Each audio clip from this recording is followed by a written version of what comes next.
Sometimes when I'm tired, it seems that I have never lived anywhere else. I've never done anything but this. Kai has always been still. Alexander and I have always been working on a cure. My parents and Bram are lost to me, and I have to find them. And the task at hand seems very large. Too large for any one person or any group of people. What are you doing? One of the other sorters asks. She gestures to the datapod. The T scraps paper and the charcoal stick I have been using for notes. I found that sometimes I have to write things down by hand to understand the data and see on the datapod screen. Writing clears my mind, and lately I've been trying to draw my hand from the descriptions recorded on the datapod because I can't picture things they've described as being possible components for the cure. The soror's eyes crinkle with laughter, and she looks at me, my attempt at drawing a flower, and I pull the paper close to me. There aren't any pictures on the datapod, I say, only written descriptions. That's because we all know what they look like, another sorter says, sounding annoyed. I know, I say softly, but I don't. And it's affecting the way affecting the sort we do. They're wrong. Are you saying we're not doing our job correctly? The first sorter asks, her voice cold. We know the data could have errors, but we're sorting it in the most effective way we can. No, I say, shaking my head. That's not what I mean. It's not the beginning or the end of the sort. It's not the data or the way we're sorting it. Something's not coming together in the middle.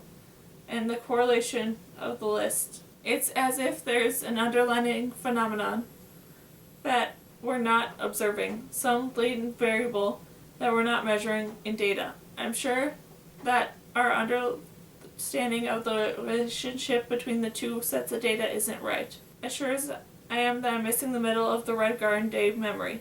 The important thing, says the other sorter, is that we keep getting our list to Ochre. Every day we send him suggestions of what might contribute to the cure, weighted according to the best information we have about patients and taking into account what hasn't worked. I don't know how much Ochre listens to us anyways. I say, I think there's one person Ochre trusts, and that's himself. But if we can come to some kind of consensus on what should be the most important ingredients and give that to him, he might be more likely to take what we say into account if our analysis lines up. Lena is watching me. But that's what we're doing. One of the sorters protests. Doesn't feel like I'm doing it right, I say, frustrated. I push back my chair and stand up, holding the datapod in my hands. I think I'll take my break now. Rebecca nods. I'll walk you to the infirmary, Lena says, surprising me. She works very, very hard, and I know the other lands to her are what Kai is to me. The best and most beautiful place, not fully realized, but full of promise. We cross the village circle and pass the enormous stone sets there. In front of it are two very narrow troughs. What do you use these for? I ask Lena. Voting, she says. It's how we choose. The farmers too. Each person in the village has a little stone with his or her written name on it.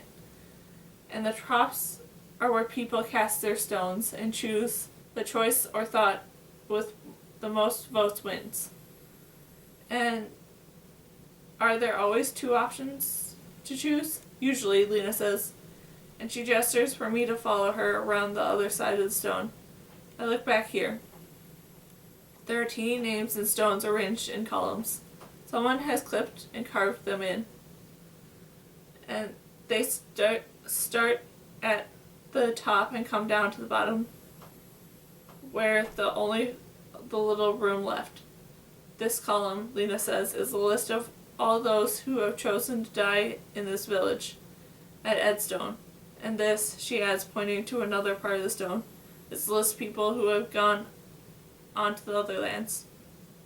This is the jumping off place, so to speak. So anyone who came through here on their way to the other lands, no matter where they came from originally, has their name carved here. I stand there for another moment, looking at the names on the stone in the other land column, hoping to find someone. At first my eyes slide down right over his name, not daring to believe he's there.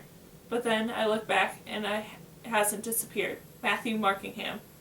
Did you know him? I asked Lena eagerly, touching the name. Not well, she says. He was from another village. She looks at me, interest. Do you know him? Yes, I say, my heart pounding. He lived in the borough. His parents sent him out of society. I should have thought to ask about this sooner. I can't wait to tell Kai about his cousin. Was here once, and he might be alive somewhere, even if it's a place from which people do not come back. A lot of those who vanished and went on to the other land, she says. Some of them I can't remember. If Matthew was this way, I felt that if their parents didn't want them in society, they'd get even further away from their families intended. For some, it was almost like revenge. That then she put her hand to his name too. But you say he used this name in the borough? Yes, I say, it's his real name. That's something then. She says many of them changed their last names. He didn't. That means he didn't want to erase the trails completely if someone wanted to look for him eventually. They had no ships, I say, so they would have to walk all the way to the other land, she nods. That way they don't come back, she says. The journey is too long. Without ships, it takes years. And then she points to the bottom of the stone. There's just enough space for the rest of our names. She says, it's a sign that we should go. I understand, I say. And the stakes are high, almost impossibly so, for every single one of us.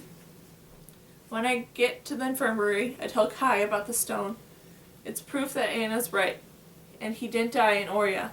I say, unless there's another Matthew Markingham, but the likelihood of this is, I stop calculating and breathe out. I think it's him. I feel it. I try to remember Matthew, dark-haired, older than me, handsome. He looked enough like Kai that I could tell they were cousins, but different. Matthew wasn't quite quiet as Kai. He had a louder laugh, a bigger presence in the borough, but he was kind, like Kai. Kai, I say, when we find the cure, I will take you to see the stone, and then we can go back to tell Patrick and Ada.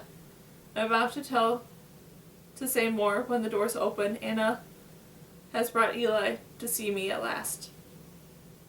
Eli has grown, but he still lets me hold him the way I hope Bram will when I see him again. Hold close and tight.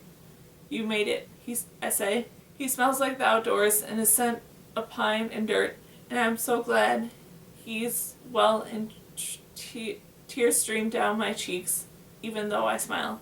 Yes, Eli says. I lived in your city. I say, in Central. I thought of you all the time and wondered if I was walking on the streets where you lived. I saw the lake. I miss it sometimes, Eli says. He swallows, but it's better here. Yes, I say it is.